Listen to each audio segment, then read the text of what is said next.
Hello, my name is Phil Easter, historian and writer from Baltimore, Maryland, also known as the Amazing Memory Man. We are recording tonight on Sunday, April 2nd, 2023. Today I will share with all of you many events from history and some from my personal life, which I know for the month of April, all 30 days of the month of April.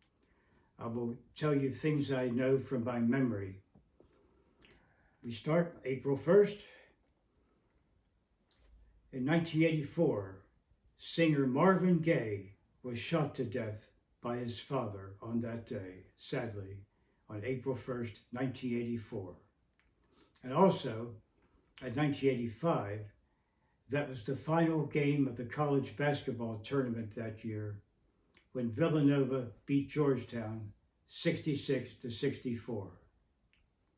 April 2nd, in 2005, Pope John Paul II died on that day. April 3rd, in 1860, the Pony Express began. From St. Joseph's, Missouri to Sacramento, California, relays of riders and horses were able to cover that distance in 10 days, which was quite remarkable for that time period. The Pony Express began operation April 3rd, 1860. April 4th, in 1968, civil rights leader Dr. Martin Luther King was assassinated in Memphis, Tennessee. On that very same day, in my family, we had an older relative who died. He was Uncle James, we called him. He was 92 years old. So at least he had a long life, but still it was the very same day that Dr. King was assassinated in Memphis, Tennessee.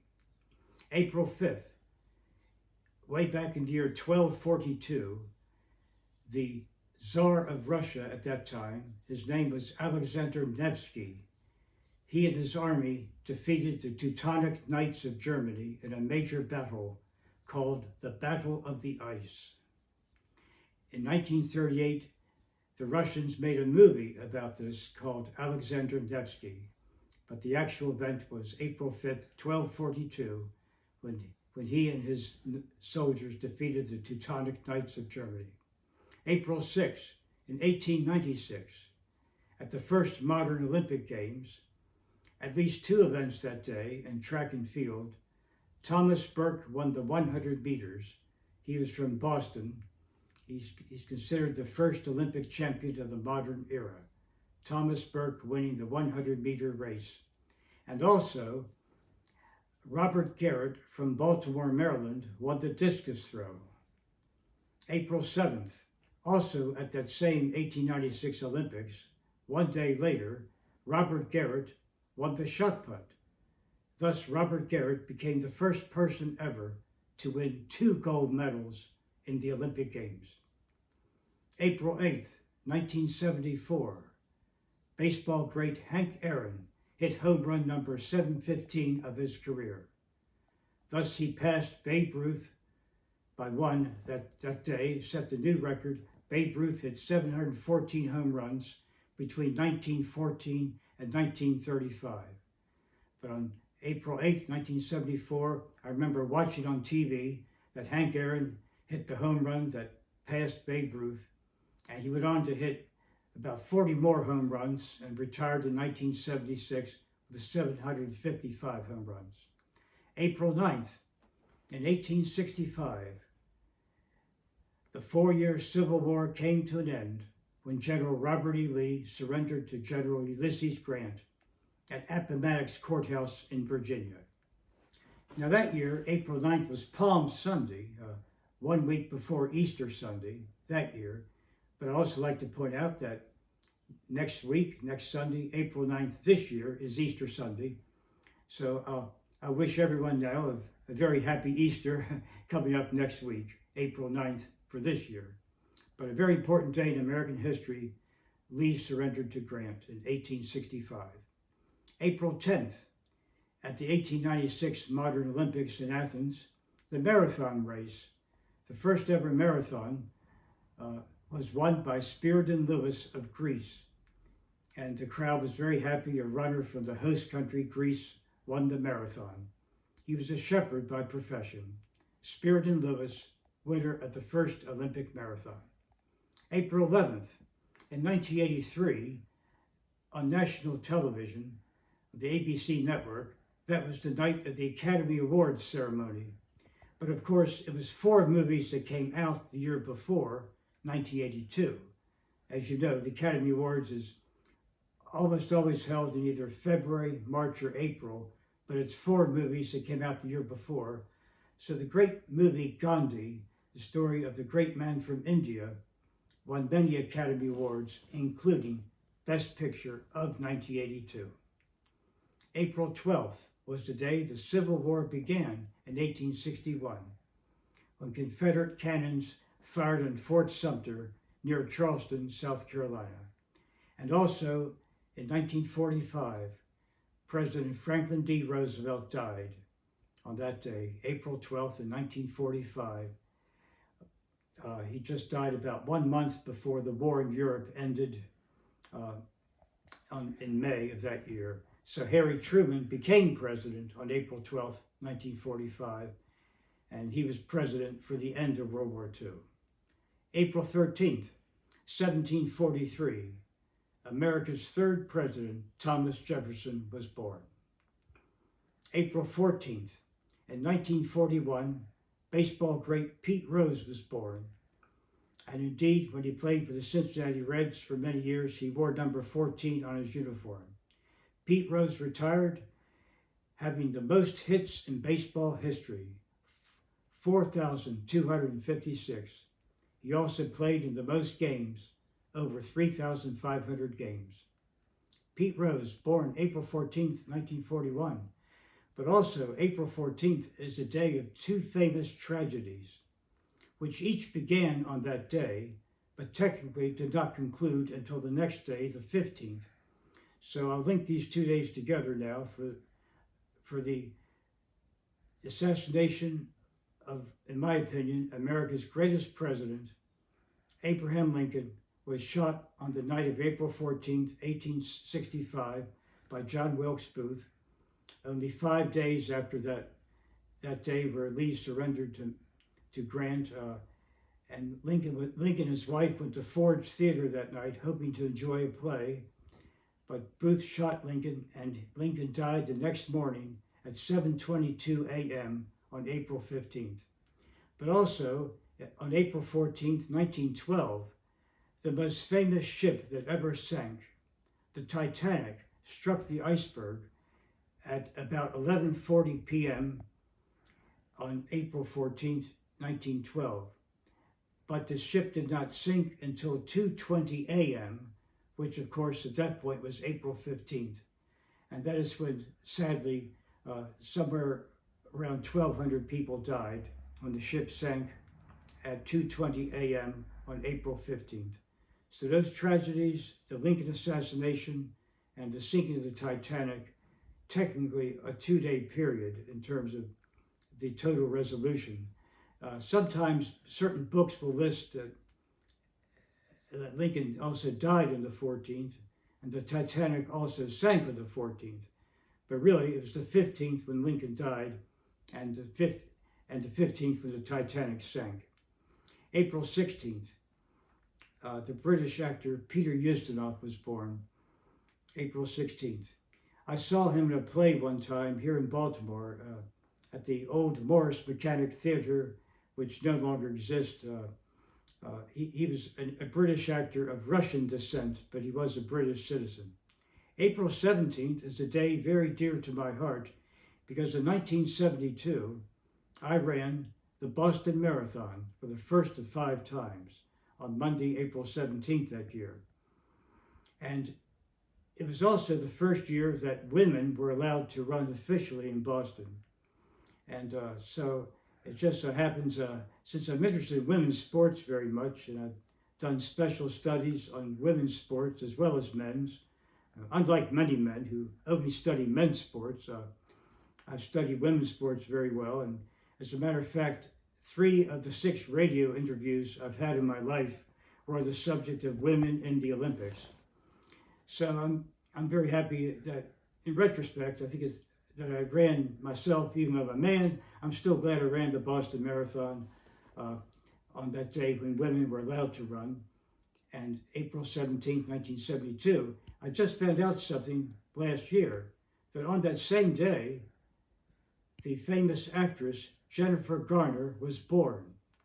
She's made many movies and done TV commercials. So she was also born April 17th, 1972, the day that I ran the Boston Marathon and women were first allowed to run. So she will be 51 years old very soon, on April 17th.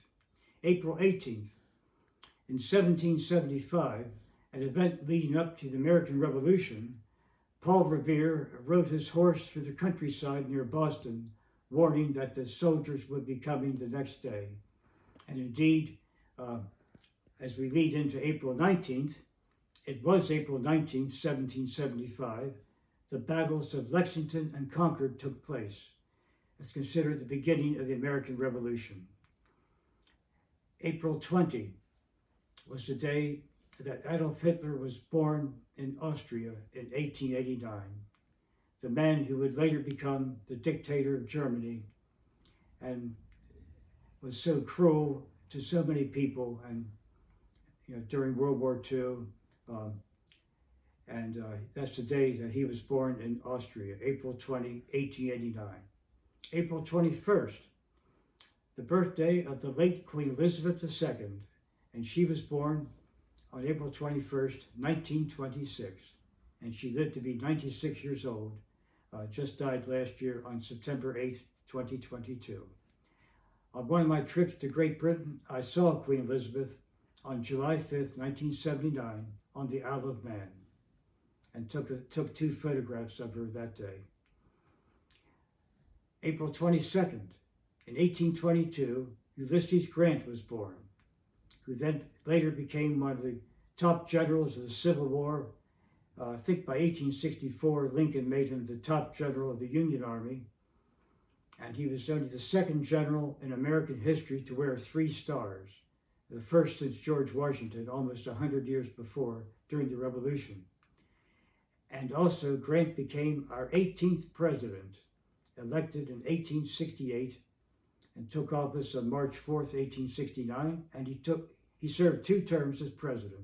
Ulysses Grant, born April 22nd, 1822. April 23rd is a very interesting day in England. It is called St. George's Day, and it's celebrated in England and also considered the traditional birthday of William Shakespeare, the great writer, although they don't really know for sure if he was born that day. We know he was baptized on April 26th. And in those days, a lot of people were baptized roughly 3 to 7 days after they were born. And they didn't always keep track of the record of the day of birth for middle class and poor people. Now they did for the wealthy people who were members of the royal family and other nobility. They often recorded the day of birth, but for many other people they didn't.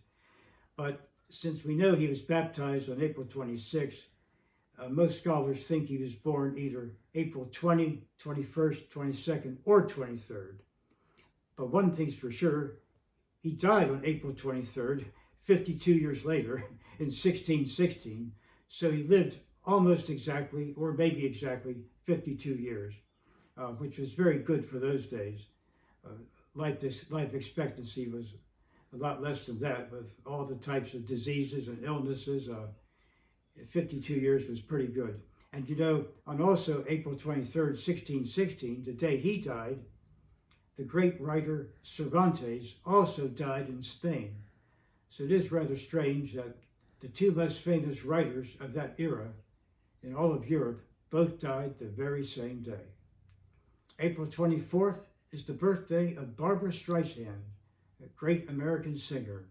She was born April 24, 1942. April 25th, that was the day in 1990 that the space telescope, the Hubble Space Telescope, was sent into orbit. around the earth, April 25th, 1990. But also, I'd like to point out in my own life, a lady we called Aunt Maud, a relative of ours.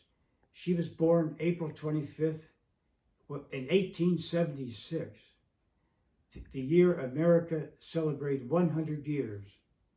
And Aunt Maud was still living in 1976, when our country was 200 years old.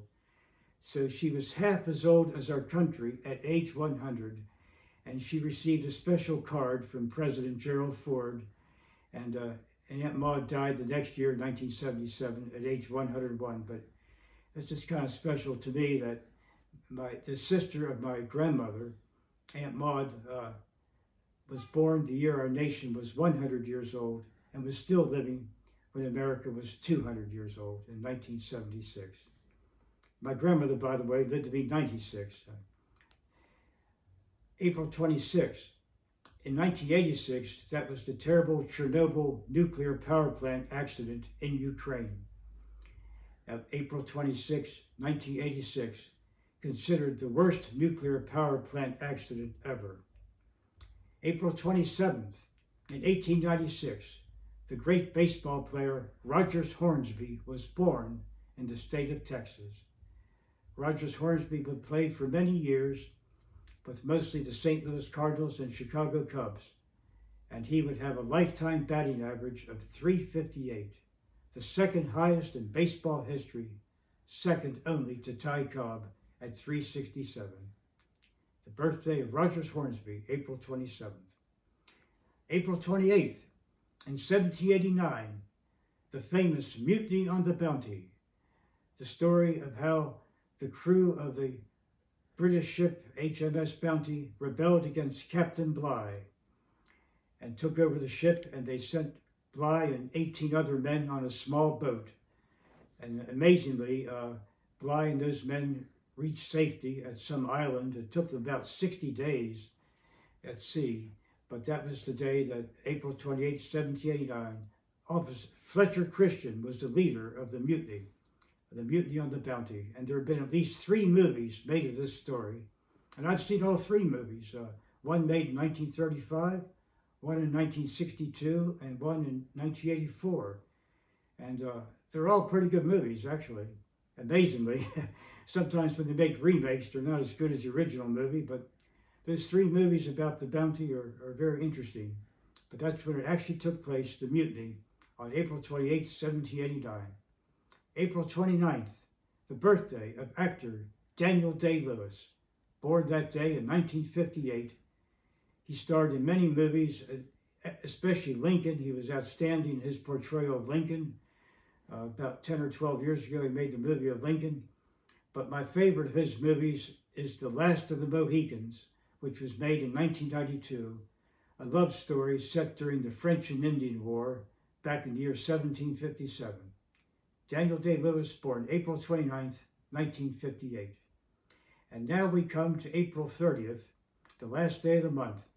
And this is special in my life because in 1985, on April 29th, just one day before the 30th, I was walking by the Washington Monument, you see here in Baltimore, our monument, and I looked over and I saw right about here is an inscription that says, President of the United States, 4 March 1789. Well, the only thing is, it was April 30th when he became president, so I wrote the sign up here, where it says 4 March, it should say 30 April 1789. George Washington's first inauguration. Now his second inauguration 4 years later, in 1793, was on March 4th. But the first one was April 30th, so somehow they put the second day and month up for the first year, so it's actually wrong. And I noticed that, and I made the front page of the Evening Sun newspaper. A 2-page article came out a few months later, and the first page just mentions how I discovered that mistake, and the second page lists many dates that I know from my memory of many different dates in history from the calendar year. So I was very proud to be the man who noticed the monumental error the mistake on the Washington Monument here in Baltimore. Again, where it reads 4 March 1789, it should read 30 April 1789. And that was his first inauguration. Well, many presidents were inaugurated March 4th for many years, and now, as you know, it is January 20th every 4 years, since 1937. But the one time it was April 30th, George Washington's first inauguration in 1789. I have shared many dates with you and events in history for the month of April. And in coming months, I plan to do this each month to share what I know for each day of that month. And then we do other stories on famous people and other great events in history. So again, this is Phil Easter, the Amazing Memory Man. We'll see you next time, another story on another subject. Thank you and good night.